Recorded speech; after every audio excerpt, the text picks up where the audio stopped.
My husband left me for his younger coworker but came crawling back to me once I got in shape and found someone else to marry. English is my second language, so sorry in advance. This happened in 2010, 12 years ago when I was 30. My husband, 43M, and I, 42F, were high school sweethearts, never having been separated. I always thought we would be one of those couples who stay together forever, having known each other since childhood. But I was really wrong. At that time, I was pregnant with my daughter, Ava. I discovered that my husband was cheating on me with one of his co-workers, the mistress, 33F. I confronted him about it, and he broke down, apologizing. He went from asking for forgiveness to blaming me for the affair, citing my lack of attention as the cause. My emotions were all over the place. I broke down when he told me he loved that co-worker, who was an intern at the time and significantly younger than I am. I tried to save my marriage, but my husband was adamant about leaving me. My dad cheated on my mom when I was younger, and I still feel crushed because of that. That's why I didn't want my daughter to suffer the same fate. At that time, I also didn't have a job. I begged him to stay and work it out, suggesting therapy, but he refused. So, we got divorced after a year and he moved in with his mistress. During our divorce, I experienced early labor and gave birth to my daughter. He didn't even come to the hospital. The custody was 50-50, but for the first few months, my daughter would stay with me, and he would come to visit. I moved in with my mom and stepdad, who were more than welcoming. Whenever my husband would come, he would bring his mistress with him too. Seeing them together really pained my heart. It didn't help when he would deliberately adjust his collar to show off his hickey. The only thing that prevented me from spiraling into heavy depression was my mom. I hated myself because I looked really exhausted. I thought I looked ugly. Every time I saw my husband with his mistress, I burned with jealousy. I could sometimes see the disgust on his face, as if he was glad to drop a hag like me. For the first 2 years, it was like this.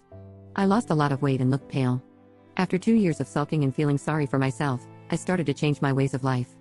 I made a promise that I would work on myself and give my daughter the best life she needs. So, I started therapy and changed my eating habits. I started working out, and somehow I felt less anxious. I started to look healthier than before. I decided to get a job, and my life took a different direction. I was still staying with my parents to afford a small house for me and my daughter. When my daughter was 4, in 2014, I moved out. It was small but enough for the two of us. During that time, my ex started to notice me. One day, when he came to pick up my daughter, he told me, "You look good." It was something he had never said to me before.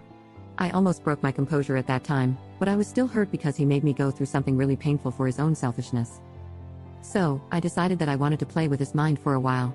The next time he came to pick up his daughter, I smiled. I was cordial and invited him in so that he could take some of my daughter's stuff. He was also weirded out by the smile. I did that every time we would run into each other. He was pretty confused by it, so he finally asked me why I was smiling. I sat him down and said, "Look, as much as I hate seeing you on a daily basis, even though we are divorced, you are still the father of my daughter. My daughter is already growing up in a broken home where mommy and daddy don't live together, and she has to switch homes every weekend. I don't want her to grow up in an environment where her mom and dad cannot be cordial. I have a father who cheated on my mom and tried to alienate me from her. It nearly destroyed me. I don't want that for her. So, that's why I want to be nice to you. Maybe someday we will reach the point where we will be cordial and very cooperative co-parents despite our differences." He went speechless. I could see the colors flying off his face. From that day on, I was nice to him. He would always give an awkward smile. Sometimes I would mess with him by wearing a dress that is of his favorite color. Other times, I would make his favorite cookies or food and he would ask me what that smell was. I liked seeing him weak in front of me. It gave me power at that time. This went on for a few months. When Christmas arrived that year, I invited him to dinner because my daughter wanted to spend it with both her parents. Needless to say, he brought his girlfriend with him. I could see that she holds anger against me. I was not rude to her, but she was really hostile to me for the entire evening. She would get jealous every time my ex-husband and I tried to have a conversation. I was not trying to be closer to him, I kept my distance. At the end of the evening, I gave them both a gift. I gave my husband the watch that he always wanted. That was the first time I saw him smile at me genuinely. I did give his girlfriend a gift too, which was a pair of earrings. She was not happy. She asked him if they could leave sooner. The next day, my ex called me, yelling that I was trying to manipulate him back into my life, and that I am ruining his relationship. I asked him what he meant by that. He told me that giving him an expensive watch in front of his girlfriend was rude, and I am trying to ruin his life. I actually laughed at his audacity. I told him that I bought a similar watch for my stepfather as well, and that watch I got from my friend's show. Is he now going to accuse me of wanting to sleep with my stepfather too? I called him pathetic and delusional to think that I will ever want to steal someone else's man. Maybe his girlfriend has that quality, but I am above that. I hung up my phone, saying that his relationship problems are not my problem, and he should just solve it on his own instead of blaming other people for it. The phone call made me realize I was not above his mistress. All this teasing and messing with him was very weird, as it seemed like I was trying to get him back. I was really obsessed with this idea of having control over him, and I forgot that it was creating a very bad environment. That weekend he didn't come to take my daughter with him. He wanted to spend more time with his girlfriend and not babysit our daughter. It did break my heart to see my daughter not meeting her father too often. A part of it feels like my fault. I tried to reason with him, but he wouldn't change his mind. So it was just me and my daughter again. I focused all my energy on my daughter and my work. I also started a small side business where I make cakes and sweets for different occasions. His visits were less, so I wasn't much bothered by it. My family, along with my daughter and I, went on a vacation. Even if I was alone, having my daughter by my side was worth it. Our arrangement was fine for 3 years. I haven't dated much, just had 2 one-night stands. Nothing serious. I never brought any dates home. I was okay with the fact that I'm a single mom, and people usually don't want to date a single mom. That is until I met Dan, 45M, my now husband. I met him at his daughter Jen's 17th birthday, where he hired me to make a cake for his daughter. We instantly clicked and started dating shortly after, by the end of 2017. Dan was also divorced because his wife cheated on him and left him for another guy. My daughter also liked him a lot.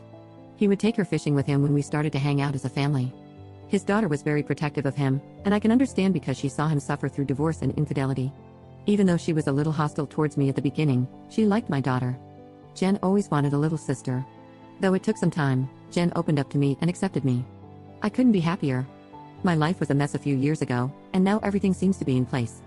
The person who did not take my relationship well was my ex-husband. When he learned about Dan, he was sort of possessive about his daughter. He kept saying how he doesn't want a strange man around Ava, it could be dangerous, and he doesn't trust him. I called him out as a hypocrite because he didn't even think twice while he had his mistress around my daughter. He didn't even ask for my permission. He tried to argue, but I shut it down. He has no say in who I should date or not. He didn't even ask for my permission when he was involved with his mistress while I was pregnant with Ava. So why is he acting like he owns me? He also tried to lie to my daughter about me and Dan. That only backfired because for the last 3 years, he has been absent for most of her life. Believe it or not, kids do pick up on things. I argued with him about alienating my daughter and spreading false rumors about me. He eventually stopped when his plan was only biting him in the ass. As the days went by, my daughter started asking if she could spend the weekend here with us. By then, Jen had gone to college, and the house was empty. I asked her why. She told me her dad and his mistress were always fighting, and the mistress would be mean to her. I hated putting my daughter in this position. I did talk to my ex about this, and he told me to stay the hell away from his business, and if my daughter wants to stay with me, she is more than welcome to do so. Ava was devastated to hear her dad didn't want her, but Dan was my hero. He spent the entire weekend with her, trying to cheer her up. He was so natural with my daughter that it is hard to believe she is not his biological daughter. He proposed to me during the pandemic. I never thought I would get married again. His daughter was one of my bridesmaids, and my daughter was the flower girl. We decided to have a small ceremony. 2 weeks before the wedding, my ex asked me if he could at least meet me. I thought he would talk about my daughter, but as soon as I sat down, he started sobbing and said how unhappy he is, how much he missed me and my daughter. He asked me to give him another chance. At that moment, I felt like it was me several years ago when I begged him to stay. Back then, if he had begged me, I would have taken him back. But now I don't have any feelings. I told him that I was sorry, but I have moved on, and he should too, and I left. Later I learned that his mistress was pregnant when he met with me. It just sickens me that he is treating that woman the way he used to treat me. But it's not my problem. In 2021, I became pregnant. It was really unexpected because we didn't plan it. I was not sure if I could get pregnant given my age. My ex again called me to reconsider our relationship. I was mad and yelled at him to never call me again. I gave birth to my son. I'm still really exhausted, but I have the support of my husband and 2 daughters. My ex is still with his mistress, but whenever I see him, he looks miserable. I never ask him anything, nor do I want to know. I guess the thing I want to say to you guys is that just because you got cheated on doesn't mean your life is over. You can still appreciate what life gives you. Always focus and love yourself first.